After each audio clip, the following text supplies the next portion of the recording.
ಓಂ ಶಾಂತಿ. ಮಧುರಾತಿ ಮಧುರ ಶಿವ ಪರಮಾತ್ಮ ತಂದೆಯ ಮಧುರ ಮಹಾವಾಕ್ಯವನ್ನು ಕೇಳೋಣ. ಇಂದಿನ ಮುರಳಿಯ ದಿನಾಂಕವಾಗಿದೆ 9/3/2026. ಪ್ರಾತಃ ಮುರಳಿ ಬಾಪ್ತಾದ ಮಧುಬನ್.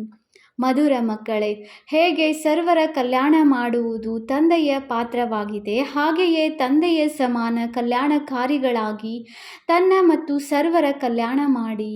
ಪ್ರಶ್ನೆಯಾಗಿದೆ, ಮಕ್ಕಳ ಯಾವ ಒಂದು ವಿಶೇಷತೆಯನ್ನು ನೋಡಿ ಬಾಪ್ತಾದ ಬಹಳ ಖುಷಿ ಪಡುತ್ತಾರೆ? ಉತ್ತರ: ಬಡ ಮಕ್ಕಳು ತಂದೆಯ ಯಜ್ಞದಲ್ಲಿ 8 ಆನೆ 1 ರೂಪಾಯಿಯನ್ನು ಕಳುಹಿಸುತ್ತಾರೆ ಮತ್ತು ಬಾಬಾ ಇದಕ್ಕೆ ಬದಲಾಗಿ ಮಹಲನ್ನು ಕೊಡಿ ಎಂದು ಹೇಳುತ್ತಾರೆ. ತಂದೆಯು ಹೇಳುತ್ತಾರೆ, ಮಕ್ಕಳೇ, ಈ 1 ರೂಪಾಯಿಯೂ ಸಹ ಶಿವ ತಂದೆಯ ಖಜಾನೆಯಲ್ಲಿ ಜಮಾ ಆಯಿತು. ನಿಮಗೆ 21 ಜನ್ಮಗಳಿಗಾಗಿ ಮಹಲು ಸಿಗುವುದು. ಸುಧಾಮನ ಉದಾಹರಣೆ ಇದೆಯಲ್ಲವೇ? ಕವಡೆಯೂ ಖರ್ಚಿಲ್ಲದೆ ನೀವು ಮಕ್ಕಳಿಗೆ ವಿಶ್ವದ ರಾಜ್ಯ ಭಾಗ್ಯವು ಸಿಗುತ್ತದೆ. ತಂದೆಯು ಬಡ ಮಕ್ಕಳ ಈ ವಿಶೇಷತೆಯನ್ನು ನೋಡಿ ಬಹಳ ಖುಷಿ ಪಡುತ್ತಾರೆ. ಗೀತೆಯಾಗಿದೆ. ನಿಮ್ಮನ್ನು ಪಡೆದ ನಾನು ಜಗತ್ತನ್ನೇ ಪಡೆದೆನು. ಓಂ ಶಾಂತಿ. ಮಧುರಾತಿ ಮಧುರ ಮಕ್ಕಳು ತಿಳಿದುಕೊಂಡಿದ್ದೀರಿ, ತಂದೆಯಿಂದ ಈಗ ಬೇಹದ್ದಿನ ಆಸ್ತಿಯನ್ನು ತೆಗೆದುಕೊಳ್ಳುತ್ತಿದ್ದೇವೆ ಎಂದು ಮಕ್ಕಳು ಹೇಳುತ್ತೀರಿ. ಬಾಬಾ ತಮ್ಮ ಶ್ರೀಮತದ ಅನುಸಾರ ನಾವು ಪುನಃ ತಮ್ಮಿಂದ ಬೇಹದ್ದಿನ ಆಸ್ತಿಯನ್ನು ಪಡೆಯುತ್ತಿದ್ದೇವೆ. ಇದು ಹೊಸ ಮಾತಲ್ಲ. ಮಕ್ಕಳಿಗೆ ಜ್ಞಾನ ಸಿಕ್ಕಿದೆ ಮತ್ತು ತಿಳಿದುಕೊಂಡಿದ್ದೀರಿ. ನಾವು ಕಲ್ಪ ಕಲ್ಪವು ಸುಖಧಾಮದ ಆಸ್ತಿಯನ್ನು ಕಲ್ಪ ಕಲ್ಪವು ಪಡೆಯುತ್ತಾ ಇರುತ್ತೇವೆ. ಕಲ್ಪ ಕಲ್ಪವು 84 ಜನ್ಮಗಳನ್ನು ತೆಗೆದುಕೊಳ್ಳಬೇಕಾಗುತ್ತದೆ. ಅವಶ್ಯವಾಗಿ ನಾವು ಬೇಹದ್ದಿನ ತಂದೆಯ ಮೂಲಕ 21 ಜನ್ಮಗಳ ಆಸ್ತಿಯನ್ನು ಪಡೆಯುತ್ತೇವೆ. ಮತ್ತೆ ನಿಧಾನವಾಗಿ ಕಳೆದುಕೊಳ್ಳುತ್ತೇವೆ. ತಂದೆಯು ತಿಳಿಸಿದ್ದಾರೆ, ಇದು ಅನಾದಿ ಮಾಡಲ್ಪಟ್ಟ ಆಟವಾಗಿದೆ. ನೀವು ಮಕ್ಕಳಿಗಾಗಿ ಇದು ಬಹಳ ಒಳ್ಳೆಯದಾಗಿದೆ. ಇದನ್ನು ತಿಳಿದುಕೊಂಡಿದ್ದೀರಿ.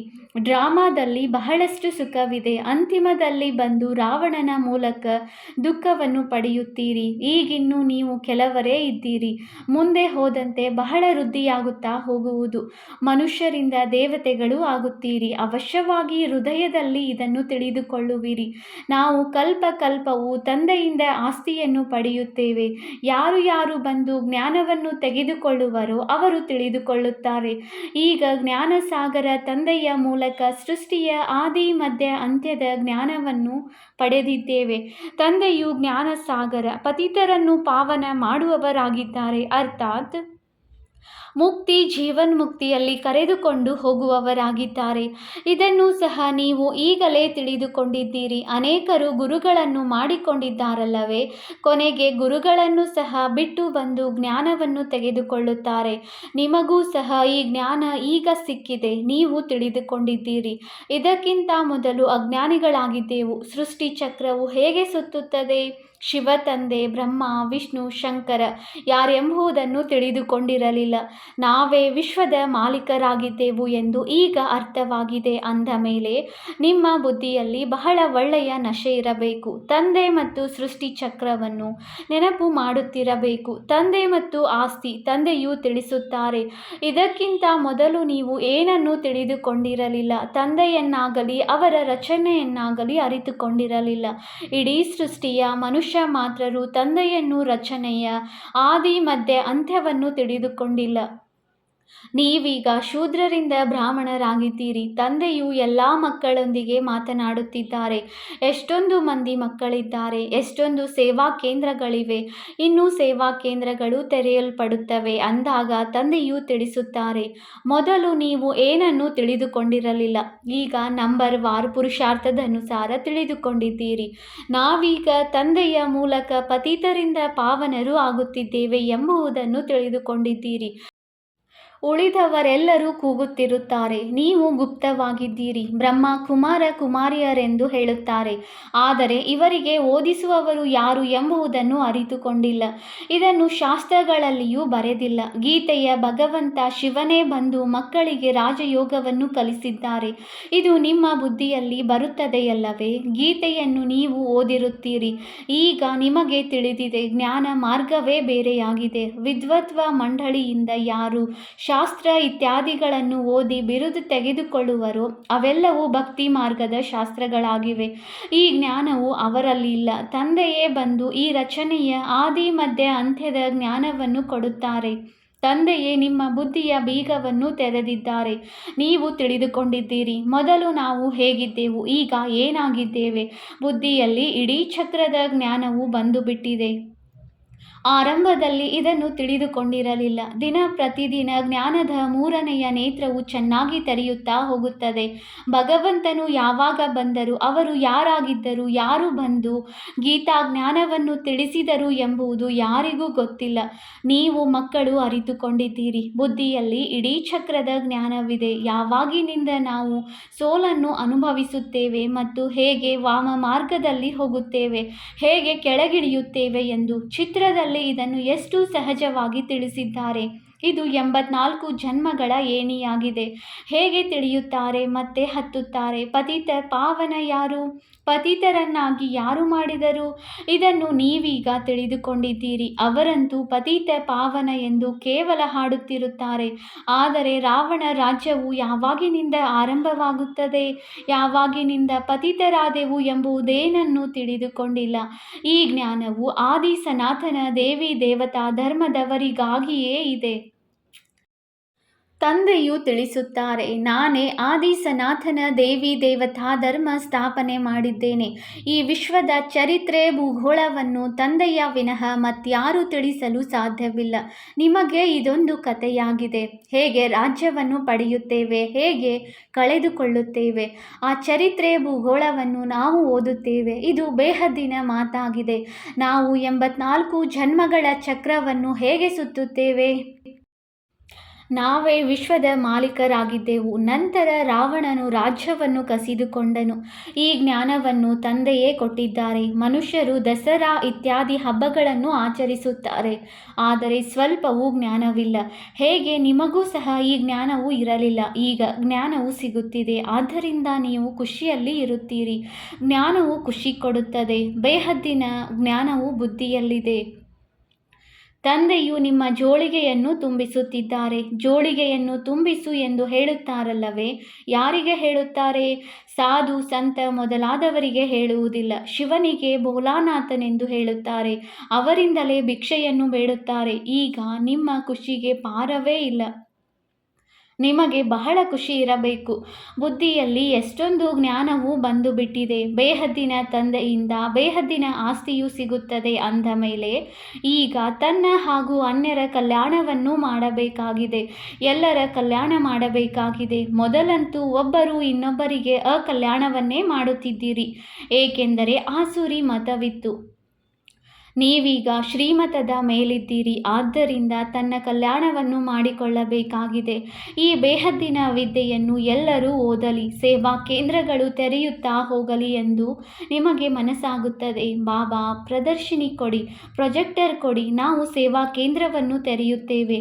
ನಮಗೆ ಯಾವ ಜ್ಞಾನ ಸಿಕ್ಕಿದೆಯೋ, ಯಾವುದರಿಂದ ಬೇಹದ್ದಿನ ಖುಷಿಯ ನಶೆ ಏರಿದೆಯೋ ಅದನ್ನು ಅನ್ಯರಿಗೂ ಅನುಭವ ಮಾಡಿಸುತ್ತೇವೆಂದು ಹೇಳುತ್ತಾರೆ. ಡ್ರಾಮಾ ಅನುಸಾರ ಈ ಪುರುಷಾರ್ಥವು ನಡೆಯುತ್ತಿರುತ್ತದೆ. ಭಾರತವನ್ನು ಪುನಃ ಸ್ವರ್ಗವನ್ನಾಗಿ ಮಾಡಲು ತಂದೆಯು ಬಂದಿದ್ದಾರೆ. ನೀವು ತಿಳಿದುಕೊಂಡಿದ್ದೀರಿ, ನಾವು ಮೊದಲು ನರಕವಾಸಿಗಳಾಗಿದ್ದೆವು, ಈಗ ಸ್ವರ್ಗವಾಸಿಗಳು ಆಗುತ್ತಿದ್ದೇವೆ. ಈ ಚಕ್ರವು ನಿಮ್ಮ ಬುದ್ಧಿಯಲ್ಲಿ ಸದಾ ತಿರುಗುತ್ತಿರಬೇಕು. ಇದರಿಂದ ನೀವು ಸದಾ ಖುಷಿಯಲ್ಲಿ ಇರಿ. ಅನ್ಯರಿಗೆ ತಿಳಿಸುವುದಕ್ಕೂ ನಶೆ ಇರಲಿ. ನಾವು ತಂದೆಯಿಂದ ಜ್ಞಾನವನ್ನು ಪಡೆಯುತ್ತಿದ್ದೇವೆ. ನಿಮ್ಮ ಅನ್ಯ ಸಹೋದರ ಸಹೋದರಿಯರು ಯಾರು ತಿಳಿದುಕೊಂಡಿಲ್ಲವೋ ಅವರಿಗೂ ಸಹ ಮಾರ್ಗವನ್ನು ತಿಳಿಸುವುದು ನಿಮ್ಮ ಧರ್ಮವಾಗಿದೆ. ಹೇಗೆ ಎಲ್ಲರ ಕಲ್ಯಾಣ ಮಾಡುವುದು ತಂದೆಯ ಪಾತ್ರವಾಗಿದೆಯೋ ಹಾಗೆಯೇ ಎಲ್ಲರ ಕಲ್ಯಾಣಕಾರಿಗಳಾಗುವುದು ನಮ್ಮದು ಪಾತ್ರವಿದೆ. ತಂದೆಯು ಕಲ್ಯಾಣಕಾರಿಗಳನ್ನಾಗಿ ಮಾಡಿದ್ದಾರೆ ಅಂದ ಮೇಲೆ ತನ್ನ ಹಾಗೂ ಅನ್ಯರ ಕಲ್ಯಾಣವನ್ನು ಮಾಡಬೇಕಾಗಿದೆ. ತಂದೆಯು ತಿಳಿಸುತ್ತಾರೆ, ನೀವು ಇಂತಹ ಸೇವಾ ಕೇಂದ್ರಕ್ಕೆ ಹೋಗಿ ಅಲ್ಲಿ ಸರ್ವಿಸ್ ಮಾಡಿ. ಒಂದು ಜಾಗದಲ್ಲಿ ಕುಳಿತು ಸರ್ವಿಸ್ ಮಾಡುವುದಲ್ಲ. ಯಾರೆಷ್ಟು ಬುದ್ಧಿವಂತರಾಗಿದ್ದಾರೆಯೋ ಅವರಿಗೆ ಅಷ್ಟು ನಾವು ಹೋಗಿ ಸರ್ವಿಸ್ ಮಾಡಬೇಕು. ಇಂತಹ ಹೊಸ ಸೇವಾ ಕೇಂದ್ರವು ತೆರೆದಿದೆ ಎಂದು ಆಸಕ್ತಿ ಇರುತ್ತದೆ. ಯಾರು ಯಾರು ಸೇವಾದಾರಿಗಳಾಗಿದ್ದಾರೆ, ಯಾರು ಯಾರು ಆಜ್ಞಾಕಾರಿ ಪ್ರಾಮಾಣಿಕರಾಗಿದ್ದಾರೆ, ಎಂಬುದನ್ನು ನೀವು ತಿಳಿದುಕೊಂಡಿದ್ದೀರಿ. ಅಜ್ಞಾನ ಕಾಲದಲ್ಲಿಯೂ ಕುಪುತ್ರರ ಮೇಲೆ ತಂದೆಯು ಬೇಸರ ಪಡುತ್ತಾರೆ. ಇಲ್ಲಂತೂ ಬೇಹದ್ದಿನ ತಂದೆಯು ತಿಳಿಸುತ್ತಾರೆ. ನಾನು ಸಂಪೂರ್ಣ ಸಾಧಾರಣ ರೀತಿಯಿಂದ ತಿಳಿಸುತ್ತೇನೆ. ಇದರಲ್ಲಿ ಯಾವುದೇ ಹೆದರುವ ಮಾತಿಲ್ಲ. ಇದನ್ನು ಯಾರು ಮಾಡುವರೋ ಅವರು ಪಡೆಯುವರು. ಶಾಪ ಅಥವಾ ಬೇಸರ ಪಡುವ ಮಾತಿಲ್ಲ. ಅಂದ ಮೇಲೆ ತಂದೆಯು ತಿಳಿಸುತ್ತಾರೆ, ಇಂತಹ ಒಳ್ಳೆಯ ಸೇವೆ ಮಾಡಿ ತನ್ನ ಮತ್ತು ಅನ್ಯರ ಕಲ್ಯಾಣವನ್ನು ಏಕೆ ಮಾಡಬಾರದು? ಯಾರು ಅನೇಕರ ಕಲ್ಯಾಣ ಮಾಡುವರೋ ಅವರನ್ನು ನೋಡಿ ತಂದೆಯೂ ಸಹ ಅಷ್ಟೇ ಖುಷಿ ಪಡುತ್ತಾರೆ. ಈ ಹೂವು ಎಷ್ಟು ಒಳ್ಳೆಯದಾಗಿದೆ ಎಂದು ತಂದೆಯು ಉದ್ಯಾನವನದಲ್ಲಿ ನೋಡುತ್ತಾರೆ. ಇದು ಉದ್ಯಾನವನವಾಗಿದೆ. ಉದ್ಯಾನವನವನ್ನು ನೋಡುವುದಕ್ಕಾಗಿ ಬಾಬಾ ನಾವು ಸೇವಾ ಕೇಂದ್ರಗಳನ್ನು ನೋಡಿಕೊಂಡು ಬರುತ್ತೇವೆ. ಎಂತೆಂತಹ ಹೂಗಳಿವೆ, ಹೇಗೆ ಸರ್ವಿಸ್ ಮಾಡುತ್ತಿದ್ದಾರೆ ಎಂಬುದನ್ನು ನೋಡಿ ಬರುತ್ತೇವೆ ಎಂದು ಹೇಳುತ್ತಾರೆ. ಹೋಗಿ ನೋಡುವುದರಿಂದ ಅರ್ಥವಾಗುತ್ತದೆ. ಹೇಗೆ ಖುಷಿಯಲ್ಲಿ ನರ್ತಿಸುತ್ತಿರುತ್ತಾರೆ. ಬಾಬಾ, ನಾವು ಇಂಥವರಿಗೆ ಈ ರೀತಿ ತಿಳಿಸಿದೆವು. ಇಂದು ನನ್ನ ಪತಿಯನ್ನು ಸಹೋದರರನ್ನು ಕರೆದುಕೊಂಡು ಬಂದಿದ್ದೇನೆಂದು ತಂದೆಗೂ ಸಹ ಬಂದು ತಿಳಿಸುತ್ತಿದ್ದರು. ಮಕ್ಕಳಿಗೆ ತಿಳಿಸಲಾಗಿದೆ, ತಂದೆಯೂ ಬಂದಿದ್ದಾರೆ. ಅವರು ಹೇಗೆ ವಜ್ರ ಸಮಾನ ಜೀವನವನ್ನಾಗಿ ಮಾಡಿಕೊಳ್ಳುತ್ತಾರೆ ಎಂಬುದನ್ನು ಕೇಳಿದಾಗ ನಾವು ಸಹ ನೋಡಬೇಕೆಂದು ಇಚ್ಛಿಸುತ್ತಾರೆ. ಆಗ ಮಕ್ಕಳಲ್ಲಿ ಉಮ್ಮಂಗ ಬರುತ್ತದೆ, ಕರೆ ತರುತ್ತಾರೆ. ವಿಶ್ವದ ಚರಿತ್ರೆ ಭೂಗೋಳವನ್ನು ಅರಿತುಕೊಳ್ಳಬೇಕು. ನೀವು ಪರಿಶೀಲನೆ ಮಾಡಿ. ಭಾರತವು ಇಡೀ ವಿಶ್ವದ ಮಾಲೀಕನಾಗಿತ್ತು. ಈಗ ಯಾವ ಗತಿಯಾಗಿದೆ? ಸತ್ಯ ತ್ರೇತಾಯುಗದಲ್ಲಿ ಎಷ್ಟೊಂದು ಸುಖವಿತ್ತು. ಈಗ ಪುನಃ ತಂದೆಯು ವಿಶ್ವದ ಮಾಲೀಕರನ್ನಾಗಿ ಮಾಡುತ್ತಿದ್ದಾರೆ. ಇದನ್ನು ತಿಳಿದುಕೊಂಡಿದ್ದೀರಿ. ಪ್ರಪಂಚದಲ್ಲಿ ಅಂತಿಮ ಸಮಯದಲ್ಲಿ ಬಹಳ ಏರುಪೇರುಗಳು ಆಗಲಿವೆ. ಯುದ್ಧವೇನೂ ನಿಂತು ಹೋಗುವುದಿಲ್ಲ. ಒಂದಲ್ಲ ಒಂದು ಕಡೆ ನಡೆಯುತ್ತಲೇ ಇರುತ್ತದೆ. ಎಲ್ಲಿ ನೋಡಿದರಲ್ಲಿ ಕಲಹಗಳೇ ಇವೆ. ಎಷ್ಟೊಂದು ಗಲಾಟೆ ಇದೆ. ವಿದೇಶದಲ್ಲಿ ನೋಡಿ ಏನೇನು ಆಗುತ್ತಿದೆ. ನಾವು ಏನು ಮಾಡುತ್ತಿದ್ದೇವೆ ಎಂಬುದನ್ನು ಸಹ ತಿಳಿದುಕೊಳ್ಳುವುದಿಲ್ಲ. ಎಷ್ಟೊಂದು ಬಿರುಗಾಳಿಗಳು ಬರುತ್ತಿರುತ್ತವೆ. ಮನುಷ್ಯರು ಸಾಯುತ್ತಿರುತ್ತಾರೆ. ಎಷ್ಟು ದುಃಖದ ಪ್ರಪಂಚವಾಗಿದೆ. ಈಗ ನೀವು ಮಕ್ಕಳು ತಿಳಿದುಕೊಂಡಿದ್ದೀರಿ. ನಾವು ಈ ದುಃಖದ ಪ್ರಪಂಚದಿಂದ ಹೋದೆವು ಎಂದರೆ ಹೋದೆವು. ತಂದೆಯು ಧೈರ್ಯವನ್ನು ನೀಡುತ್ತಿದ್ದಾರೆ. ಇದು ಚೀಚಿ ಪ್ರಪಂಚವಾಗಿದೆ. ಇನ್ನು ಸ್ವಲ್ಪವೇ ದಿನಗಳಲ್ಲಿ ನಾವು ವಿಶ್ವದಲ್ಲಿ ಶಾಂತಿಯಿಂದ ರಾಜ್ಯ ಮಾಡುತ್ತೇವೆ. ಇದರಲ್ಲಿ ಖುಷಿಯಾಗಬೇಕಲ್ಲವೇ? ಸೇವಾ ಕೇಂದ್ರಗಳು ತೆರೆಯುತ್ತಿರುತ್ತವೆ. ಈಗ ನೋಡಿ, ಸೇವಾ ಕೇಂದ್ರಗಳು ತೆರೆಯಲ್ಪಡುತ್ತವೆ. ಒಳ್ಳೊಳ್ಳೆಯ ಮಕ್ಕಳು ಹೋಗಿ ಯಾರು ಹೃದಯವನ್ನು ಏರಿದ್ದಾರೆಯೋ ಅಂಥವರ ಹೆಸರನ್ನು ತಂದೆಯು ಬರೆಯುತ್ತಾರೆ. ಅನೇಕರ ಕಲ್ಯಾಣವಾಗುತ್ತದೆ. ಹೀಗೆ ಅನೇಕರು ಬರೆಯುತ್ತಾರೆ. ಬಾಬಾ, ನಾವಂತೂ ಬಂಧನದಲ್ಲಿದ್ದೇವೆ. ಒಳ್ಳೆಯ ಸೇವಾ ಕೇಂದ್ರವನ್ನು ತೆರೆದರೆ ಅನೇಕರು ಬಂದು ಆಸ್ತಿಯನ್ನು ಪಡೆಯುವರು. ಇದನ್ನು ಸಹ ತಿಳಿದುಕೊಂಡಿದ್ದೀರಿ. ಇದೆಲ್ಲವೂ ವಿನಾಶವಾಗಲಿದೆ. ಅಂದ ಮೇಲೆ ಅನೇಕರ ಕಲ್ಯಾಣಾರ್ಥವಾಗಿ ಏಕೆ ತೊಡಗಿಸಬಾರದು? ಡ್ರಾಮಾದಲ್ಲಿ ಅವರ ಪಾತ್ರವೇ ಹೀಗಿದೆ. ಪ್ರತಿಯೊಬ್ಬರೂ ತಮ್ಮ ತಮ್ಮ ಪಾತ್ರವನ್ನು ಅಭಿನಯಿಸುತ್ತಿದ್ದಾರೆ. ಅನ್ಯರನ್ನು ಬಂಧನ ಮುಕ್ತರನ್ನಾಗಿ ಮಾಡಲು ಸಹಯೋಗ ನೀಡೋಣ. ಅವರು ಸಹ ಆಸ್ತಿಯನ್ನು ತೆಗೆದುಕೊಳ್ಳಲಿ ಎಂದು ದಯೆ ಬರುತ್ತದೆ. ತಂದೆಗೆ ಎಷ್ಟೊಂದು ಚಿಂತೆ ಇರುತ್ತದೆ. ಎಲ್ಲರೂ ಕಾಮಚಿತೆಯನ್ನೇರಿ ಸುಟ್ಟು ಹೋಗಿದ್ದಾರೆ. ಎಲ್ಲವೂ ಸ್ಮಶಾನವಾಗಿ ಬಿಟ್ಟಿದೆ. ಅಲ್ಲಾಹ ಬಂದು ಸ್ಮಶಾನದಿಂದ ಏಳಿಸಿ ಎಲ್ಲರನ್ನೂ ಕರೆದುಕೊಂಡು ಹೋಗುತ್ತಾರೆಂದು ಹೇಳುತ್ತಾರೆ. ರಾವಣನು ಹೇಗೆ ಸೋಲಿಸಿದ್ದಾನೆ ಎಂಬುದನ್ನು ನೀವೀಗ ತಿಳಿದುಕೊಂಡಿದ್ದೀರಿ. ಮೊದಲು ತಿಳಿದುಕೊಂಡಿರಲಿಲ್ಲ. ನಾವು ವಜ್ರ ವ್ಯಾಪಾರಿ ಲಕ್ಷಾಧೀಶ್ವರರಾಗಿದ್ದೇವೆ. ಇಷ್ಟು ಮಂದಿ ಮಕ್ಕಳಿದ್ದಾರೆ ಎಂಬ ನಶೆಯಂತೂ ಇರುತ್ತದೆಯಲ್ಲವೇ? ಆದರೆ ಈಗ ಅರ್ಥವಾಗಿದೆ. ನಾವು ಪೂರ್ಣ ಪತಿತರಾಗಿದ್ದೆವು. ಬಲೆ, ಹಳೆಯ ಪ್ರಪಂಚದಲ್ಲಿ ಎಷ್ಟಾದರೂ ಲಕ್ಷಾಧೀಶ್ವರ, ಕೋಟ್ಯಾಧೀಶ್ವರ ಇರಬಹುದು. ಆದರೆ ಇದೆಲ್ಲವೂ ಕವಡೆಯ ಸಮಾನವಾಗಿದೆ. ಈಗ ಹೋಯಿತೆಂದರೆ ಹೋಯಿತು. ಮಾಯೆಯೂ ಸಹ ಎಷ್ಟು ಪ್ರಬಲವಾಗಿದೆ. ತಂದೆಯು ತಿಳಿಸುತ್ತಾರೆ, ಮಕ್ಕಳೇ, ಸೇವಾ ಕೇಂದ್ರವನ್ನು ತೆರೆಯಿರಿ. ಅದರಿಂದ ಅನೇಕರ ಕಲ್ಯಾಣವಾಗುವುದು. ಬಡವರು ಬೇಗನೆ ಜಾಗೃತರಾಗುತ್ತಾರೆ. ಧನವಂತರು ಮೇಲೇಳುವುದು ಸ್ವಲ್ಪ ಪರಿಶ್ರಮವಿದೆ. ಅವರು ತನ್ನದೇ ಖುಷಿಯಲ್ಲಿ ಮಸ್ತರಾಗಿರುತ್ತಾರೆ. ಮಾಯೆಯು ಒಮ್ಮೆಲೆ ತನ್ನ ವಶ ಮಾಡಿಕೊಂಡಿದೆ. ತಿಳಿಸಿ ತಿಳಿಸಿದಾಗ ಅವರಿಗೆ ಅರ್ಥವೂ ಆಗುತ್ತದೆ. ಆದರೆ ಬಿಡುವುದು ಹೇಗೆ? ಇವರ ತರಹ ಎಲ್ಲವನ್ನೂ ಬಿಡಬೇಕಾಗುವುದೇನೋ ಎಂಬ ಭಯವಿರುತ್ತದೆ. ಅದೃಷ್ಟದಲ್ಲಿ ಇಲ್ಲವೆಂದರೆ ಅವರು ನಡೆಯಲು ಸಾಧ್ಯವಿಲ್ಲ. ಅವರು ಅದರಿಂದ ಮುಕ್ತರಾಗುವುದೇ ಕಷ್ಟವಾಗುತ್ತಿದೆ. ಕೇಳುವ ಸಮಯದಲ್ಲಿ ಇದು ಚೀಚಿ ಪ್ರಪಂಚವೆಂದು ವೈರಾಗ್ಯ ಬರುತ್ತದೆ. ಆದರೆ ಹೊರಗೆ ಬಂದ ಮೇಲೆ ಅಲ್ಲಿಯದು ಅಲ್ಲಿಯೇ ಉಳಿಯುತ್ತದೆ. ಕೋಟಿಯಲ್ಲಿ ಕೆಲವರೇ ಬರುತ್ತಾರೆ. ಬಾಂಬೆಯಲ್ಲಿ ಸಾವಿರಾರು ಮಂದಿ ಬರುತ್ತಾರೆ. ಕೆಲವರಿಗೆ ಜ್ಞಾನದ ಬಣ್ಣವೂ ಅಂಟುತ್ತದೆ. ಭವಿಷ್ಯಕ್ಕಾಗಿ ಏನಾದರೂ ಭಾಗ್ಯ ಮಾಡಿಕೊಳ್ಳೋಣ. ಕವಡೆಯ ಬದಲು ನಮಗೆ ವಜ್ರಗಳು ಸಿಗುವುದೆಂದು ತಿಳಿದುಕೊಳ್ಳುತ್ತಾರೆ. ನಿಮ್ಮದೆಲ್ಲವನ್ನೂ ಸ್ವರ್ಗಕ್ಕೆ ವರ್ಗಾವಣೆ ಮಾಡಿ ಅಲ್ಲಿ 21 ಜನ್ಮಗಳಿಗಾಗಿ ನಿಮಗೆ ರಾಜ್ಯಭಾಗ್ಯ ಸಿಗುವುದೆಂದು ತಂದೆಯು ತಿಳಿಸುತ್ತಾರಲ್ಲವೇ? ಕೆಲವರು 1 ರೂಪಾಯಿ ಅಥವಾ 8 ಆನೆಯನ್ನು ಕಳುಹಿಸುತ್ತಾರೆ. ತಂದೆಯು ತಿಳಿಸುತ್ತಾರೆ, ನಿಮ್ಮ 1 ರೂಪಾಯಿಯೂ ಸಹ ಶಿವ ತಂದೆಯ ಖಜಾನೆಯಲ್ಲಿ ಜಮಾ ಆಯಿತು. ನಿಮಗೆ 21 ಜನ್ಮಗಳಿಗಾಗಿ ಮಹಲು ಸಿಗುವುದು. ಸುಧಾಮನ ಉದಾಹರಣೆ ಇದೆಯಲ್ಲವೇ? ಇಂತಿಂಥವರನ್ನು ನೋಡಿ ತಂದೆಗೆ ಬಹಳ ಖುಷಿಯಾಗುತ್ತದೆ. ಕವಡೆಯೂ ಖರ್ಚಿಲ್ಲದೆ ನೀವು ಮಕ್ಕಳಿಗೆ ವಿಶ್ವದ ರಾಜ್ಯ ಭಾಗ್ಯವೂ ಸಿಗುತ್ತದೆ. ಇಲ್ಲಿ ಯುದ್ಧ ಇತ್ಯಾದಿಗಳೇನೂ ಇಲ್ಲ. ಅವರು ತುಂಡು ಜಾಗಕ್ಕಾಗಿ ಎಷ್ಟೊಂದು ಹೊಡೆದಾಡುತ್ತಾರೆ. ತಂದೆಯು ನಿಮಗೆ ಕೇವಲ ಇಷ್ಟನ್ನೇ ಹೇಳುತ್ತಾರೆ, ಮಕ್ಕಳೇ, ಮನ್ಮನಾಭವ. ಇಲ್ಲಿಯೇ ಕುಳಿತು ಬಿಡುವ ಅವಶ್ಯಕತೆ ಇಲ್ಲ. ನಡೆಯುತ್ತಾ ತಿರುಗಾಡುತ್ತಾ ತಂದೆ ಮತ್ತು ಆಸ್ತಿಯನ್ನು ನೆನಪು ಮಾಡಿ ಖುಷಿಯಲ್ಲಿರಿ. ಆಹಾರ ಪಾನೀಯಗಳನ್ನೂ ಸಹ ಶುದ್ಧವಾಗಿಟ್ಟುಕೊಳ್ಳಬೇಕು. ನಮ್ಮ ಆತ್ಮವು ಎಲ್ಲಿಯವರೆಗೆ ಪವಿತ್ರವಾಗಿದೆ? ಯಾವ ಆತ್ಮರು ಹೋಗಿ ರಾಜಕುಮಾರರ ಜನ್ಮವನ್ನು ಪಡೆಯುತ್ತೇವೆ ಎಂದು ನೀವು ತಿಳಿದುಕೊಂಡಿದ್ದೀರಿ.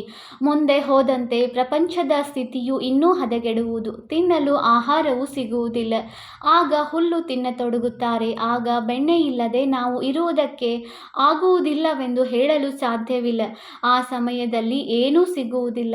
ಈಗಲೂ ಸಹ ಎಷ್ಟೊಂದು ಸ್ಥಳಗಳಲ್ಲಿ ಮನುಷ್ಯರು ಹುಲ್ಲನ್ನು ತಿಂದು ಜೀವನ ಕಳೆಯುತ್ತಿದ್ದಾರೆ. ನೀವಂತೂ ತಂದೆಯ ಮನೆಯಲ್ಲಿ ಬಹಳ ಮೋಜಿನಲ್ಲಿ ಕುಳಿತಿದ್ದೀರಿ. ಮನೆಯಲ್ಲಿ ತಂದೆಯು ಮೊದಲು ಮಕ್ಕಳಿಗೆ ತಿನ್ನಿಸುತ್ತಾರಲ್ಲವೇ? ಈಗಿನ ಸಮಯವು ಬಹಳ ಹದಗೆಟ್ಟಿದೆ. ಇಲ್ಲಿ ನೀವು ಬಹಳ ಸುಖಿಯಾಗಿ ಕುಳಿತಿದ್ದೀರಿ. ಕೇವಲ ತಂದೆ ಮತ್ತು ಆಸ್ತಿಯನ್ನು ನೆನಪು ಮಾಡುತ್ತಾ ಇರಿ. ತನ್ನ ಮತ್ತು ಅನ್ಯರ ಕಲ್ಯಾಣವನ್ನು ಮಾಡಬೇಕಾಗಿದೆ. ಮುಂದೆ ಹೋದಂತೆ ತಾವೇ ಬರುತ್ತಾರೆ. ಅದೃಷ್ಟವು ಜಾಗೃತವಾಗುತ್ತದೆ. ಆಗಲೇಬೇಕಲ್ಲವೇ? ಬೇಹದ್ದಿನ ರಾಜಧಾನಿಯು ಸ್ಥಾಪನೆಯಾಗುವುದು. ಪ್ರತಿಯೊಬ್ಬರೂ ಕಲ್ಪದ ಹಿಂದಿನ ತರಹ ಪುರುಷಾರ್ಥ ಮಾಡುತ್ತಾರೆ. ನೀವು ಮಕ್ಕಳಂತೂ ಬಹಳ ಖುಷಿಯಲ್ಲಿ ಇರಬೇಕು. ಬಾಪ್ದಾದಾರವರ ಚಿತ್ರವಂತೂ ನೋಡುತ್ತಿದ್ದಂತೆಯೇ ಖುಷಿಯಲ್ಲಿ ರೋಮಾಂಚನವಾಗಿ ಬಿಡಬೇಕು ಮತ್ತು ಅಪಾರ ಖುಷಿಯು ಸ್ಥಿರವಾಗಿ ಇರಬೇಕು. ಒಳ್ಳೆಯದು. ಮಧುರಾತಿ ಮಧುರ ಅಗಲಿ ಹೋಗಿ ಮರಳಿ ಸಿಕ್ಕಿರುವ ಮಕ್ಕಳ ಪ್ರತಿ ಮಾತಾಪಿತ ಬಾಪ್ದಾದಾರವರ ನೆನಪು, ಪ್ರೀತಿ ಹಾಗೂ ಸುಪ್ರಭಾತ. ಆತ್ಮಿಕ ಮಕ್ಕಳಿಗೆ ಆತ್ಮಿಕ ತಂದೆಯ ನಮಸ್ತೆ. ನಾವು ಆತ್ಮಿಕ ಮಕ್ಕಳಿಂದ ಆತ್ಮಿಕ ತಂದೆಗೆ ನೆನಪು, ಪ್ರೀತಿ ಹಾಗೂ ನಮಸ್ತೆ ನಮಸ್ತೆ ನಮಸ್ತೆ. ಧಾರಣೆಗಾಗಿ ಮುಖ್ಯ ಸಾರ. Point number 1. ಸದಾ ಅಪಾರ ಖುಷಿಯಲ್ಲಿರಲು ಬೇಹದ್ದಿನ ಜ್ಞಾನವನ್ನು ಬುದ್ಧಿಯಲ್ಲಿಟ್ಟುಕೊಳ್ಳಬೇಕಾಗಿದೆ. ಜ್ಞಾನ ರತ್ನಗಳಿಂದ ತಮ್ಮ ಜೋಳಿಗೆಯನ್ನು ತುಂಬಿಸಿಕೊಂಡು ತನ್ನ ಹಾಗೂ ಸರ್ವರ ಕಲ್ಯಾಣ ಮಾಡಬೇಕಾಗಿದೆ.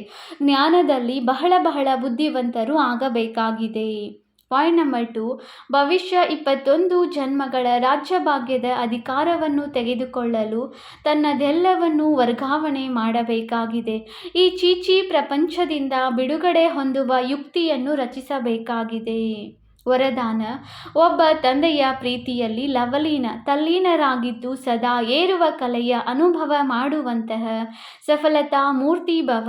ಸೇವೆಯಲ್ಲಿ ಅಥವಾ ಸ್ವಯಂನ ಏರುವ ಕಲೆಯಲ್ಲಿ ಸಫಲತೆಗೆ ಮುಖ್ಯ ಆಧಾರ ಆಗಿದೆ ಒಬ್ಬ ತಂದೆಯೊಂದಿಗೆ ಅಟೂಟ ಪ್ರೀತಿ. ತಂದೆಯ ಹೊರತು ಮತ್ಯಾರೂ ಕಾಣಿಸಬಾರದು. ಸಂಕಲ್ಪದಲ್ಲಿಯೂ ಮಾತಿನಲ್ಲಿಯೂ ಕರ್ಮದಲ್ಲಿಯೂ ಬಾಬಾರವರ ಜೊತೆ ಇರಬೇಕು. ಇಂತಹ ಲವಲೀನ ಆತ್ಮನು ಒಂದು ಶಬ್ದವನ್ನು ಮಾತನಾಡಿದರೂ ಅವರ ಸ್ನೇಹದ ಮಾತು ಅನ್ಯ ಆತ್ಮರನ್ನು ಸ್ನೇಹದಲ್ಲಿ ಬಂಧಿಸುತ್ತದೆ. ಇಂತಹ ಲವಲೀನ ಆತ್ಮದ ಒಂದು ಶಬ್ದವೇ ಜಾದುವಿನ ಕಾರ್ಯವನ್ನು ಮಾಡುವುದು. ಅವರು ಆತ್ಮಿಕ ಜಾದುಗಾರನಾಗಿ ಬಿಡುತ್ತಾರೆ. ಸ್ಲೋಗನ್: ಯಾರು ಅಂತರ್ಮುಖಿಯಾಗಿದ್ದು ಲೈಟ್ ಮೈಟ್ ರೂಪದಲ್ಲಿ ಸ್ಥಿತರಾಗಿರುತ್ತಾರೆಯೋ ಅವರೇ ಯೋಗಿ ಆತ್ಮರಾಗಿದ್ದಾರೆ. ಅವ್ಯಕ್ತ ಸೂಚನೆ: ನಿಶ್ಚಯದ ಫೌಂಡೇಶನ್ ತಳಪಾಯವನ್ನು ಬಲಗೊಳಿಸಿ ಸದಾ ನಿರ್ಭಯ ಮತ್ತು ನಿಶ್ಚಿಂತರಾಗಿರಿ. ನಿಮಗೆ ಏನು ಕರ್ತವ್ಯ ಸಿಕ್ಕಿದೆ ಅದರಲ್ಲಿ ಅಕ್ಯುರೇಟ್ ಆಗಿರಿ. ಯಾರು ತಮ್ಮ ಕರ್ತವ್ಯದಲ್ಲಿ ಅಕ್ಯುರೇಟ್ ಆಗಿರುತ್ತಾರೆ ಅವರನ್ನು ಎಲ್ಲರೂ ನಿಷ್ಠಾವಂತರು ಮತ್ತು ನಂಬಿಗಸ್ತರು ಎಂಬ ದೃಷ್ಟಿಯಿಂದ ನೋಡುತ್ತಾರೆ. ಇಲ್ಲಿಯೂ ಯಾರು ಅಕ್ಯುರೇಟ್ ಸೇವೆಯಲ್ಲಿರುತ್ತಾರೆ ಅವರು ತಂದೆಯ ನಂಬಿಕಸ್ಥರಾಗಿರುತ್ತಾರೆ. ಒಂದಾಗಿದೆ ತಂದೆಯ ಮೇಲೆ ನಂಬಿಕೆ, ಇನ್ನೊಂದು ತಂದೆಯ ಜೊತೆ ಸೇವೆಯಲ್ಲಿಯೂ ಸಹ ನಂಬಿಕೆ. ಇಂತಹ ನಂಬಿಕಸ್ಥರು ನಿಶ್ಚಯ ಬುದ್ಧಿ ಮಕ್ಕಳು ಸದಾ ವಿಜಯಿ ಮತ್ತು ನಿಶ್ಚಿಂತರು ಆಗಿರುತ್ತಾರೆ. ಓಂ ಶಾಂತಿ.